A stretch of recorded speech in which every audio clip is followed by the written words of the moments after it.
PROJECTAKO is an action comedies anime that consists of movies instead of episodes, so this video will be counted as an anime as a whole. Since there is no anime series out there to my knowledge with over 10,000 episodes like One Piece, so this video might be super long. Hell, you'll know in the thumbnail. The film is about Aiko, 16 years old with superpowers, that's caught in a pointless triangle with her best friend Siko and her rival Biko. The movie sequels have different titles such as Plot of the Daijouko Financial Group, Cinderella Rap City, and Final. If you have not seen it before, I highly suggest you do so. It's free to watch on Tubi, RETROCRUSH, and Amazon Video. So without further ado, let's get into PROJECTAKO. The first episode starts off with spacecraft crash lands into Gravitron City, killing millions. 16 years later, the city is rebuilt on top of the crater where the spaceship left. We join our main character Aiko, wakes up late for school. She joins her friend Siko as she displays super speed and hits a suspicious man, smashing him into a wall. They both make it to school and introduce themselves, and she overtalks and Aiko is embarrassed. We introduced by another character named Biko that wants Siko all to herself. Aiko gets detention because she's the reason Siko won't stop crying and being disruptive in class. Aiko then shows she has superior strength, much to Biko's surprise. While Aiko is in detention, Siko is tricked into coming to the back of the school and is attacked by one of Biko's lackeys named Mari. This is all Biko's plan to get Siko to herself, but it's thwarted when Aiko hears Siko cries and beats the crap out of Mari. Biko is too late and finds Aiko and Siko leaving together. Biko believes that she has met Aiko before but doesn't know where. Aiko gets in trouble for destroying the classroom and has to rebuild the entire classroom and furniture. Later that day, Aiko and Siko are being followed by one of Biko's lackeys while the two enjoy a day out in the town. Meanwhile, in deep space, a captain by the name of Notopolora gets in touch with the stranger, which reveals to be Operative D, and he reports that they believe that they have found who they are looking for.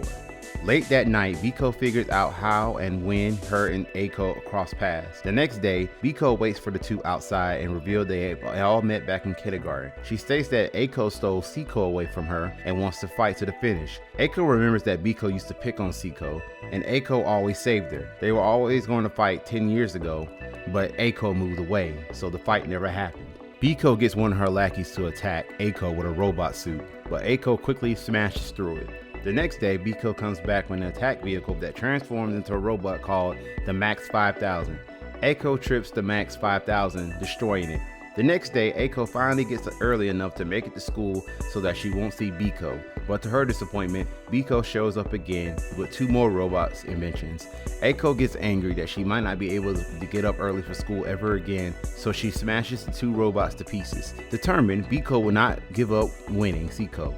Biko strips her clothes and reveals a power suit that can match Aiko's strength. The two begin to fight, destroying public property while doing so. Meanwhile, the D operative makes contact again with the spaceship, deducing that they have found who they're looking for, and they head towards Earth immediately. They reach Earth and they are attacked by the Gravitronic military, and a huge space battle began. Aiko leads Biko away from the school and Siko and the others head off to find them. Siko is then kidnapped by the Alpha Cygna, believing they're the lost princess. Biko and Aiko team up temporarily to save Siko from the Alpha Cygna. They succeed but crashing into the school.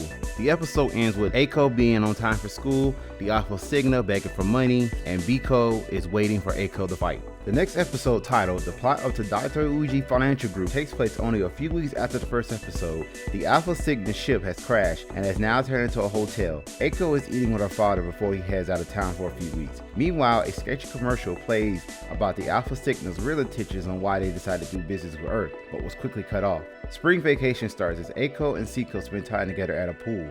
Biko shows up and tries to take Siko again. Aiko and Biko decide to do a race to see who will take Siko out tonight, but it's interrupted by the water draining out of the pool thanks to one of Biko's lackeys, Mari. Meanwhile, while Biko and Aiko are having lunch, the operative wants to make peace and wants to settle down.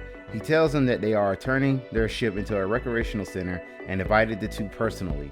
Back at Biko's house, her father confiscates her blueprints for her new mech. Later that night at dinner, the captain begs and pleads for their help to get back home, and Aiko reluctantly accepts. Biko's father uses her blueprints to sell it up to get on board an alien ship for its technology. He is also willing to take a hostage, Siko. Siko enlists Biko's help the captain and get his ship up and running. However, Biko has her own agenda to steal Siko for herself, of course. Right when the repairs are finished, hundreds of men, horribly disguised, tried to take the ship but quickly started to fight each other due to them being on opposing law enforcement agencies.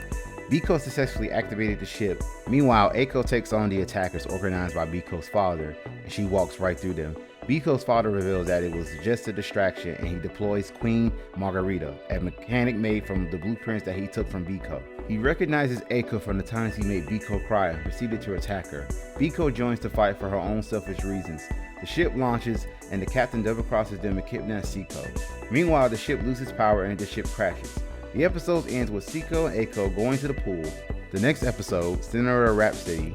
During spring break, Eiko has plans to get a boyfriend. Seiko wants to spend the entire break with Eiko, but Biko, as usual, wants to get Seiko for herself, per usual. Eiko and Seiko have a little disagreement with each other, and Seiko runs away. Eiko tries to go after Seiko, but ends up running over a guy on a motorcycle. Eiko wants a dress, but it's too expensive, so she gets a part-time job so she can pay for it. Seiko has been extra clingy lately, and has been showing up to Eiko's job every day. The guy shows up again and introduces himself as Kei. But Biko comes and harasses Eiko, but then she sees Kei and falls in love with him, so she is torn between Kei and Seiko. Kei invites Eiko to a party on the Space Hotel. Biko also gets the information from her lackeys and wants to get Kei for herself. Eiko attempts to buy the dress, but she found out it was sold. Eiko and Seiko get into another argument, but Seiko falls down and sees Seiko's get up from being tangled on other dresses, and then Eiko comes up with an idea.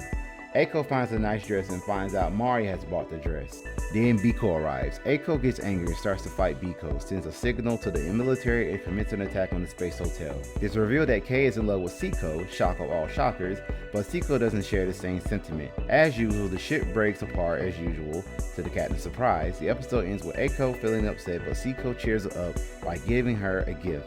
Biko vows to get revenge of Eiko while being buried on a ton of rocks along with her lackeys. The final episode, titled Final, begins with Seiko and Eiko fighting.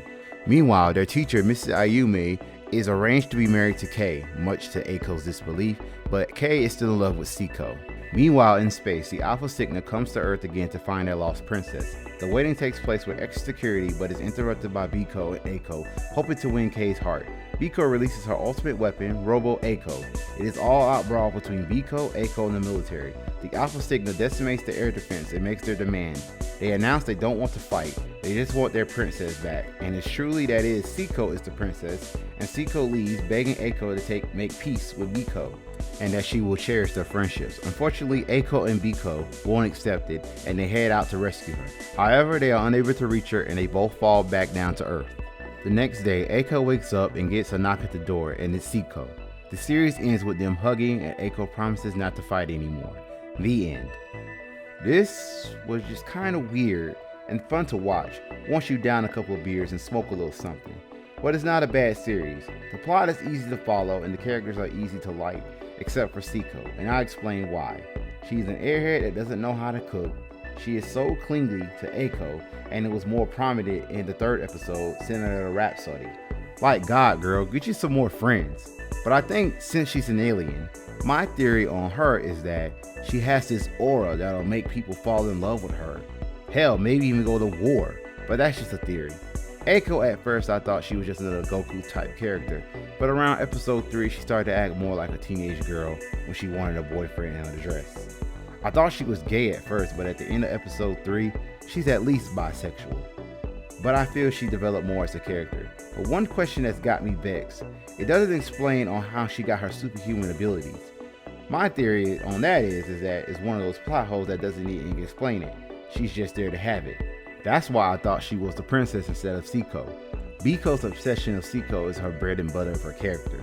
She's rich and she's a genius in her own right and can make powerful makes in a day.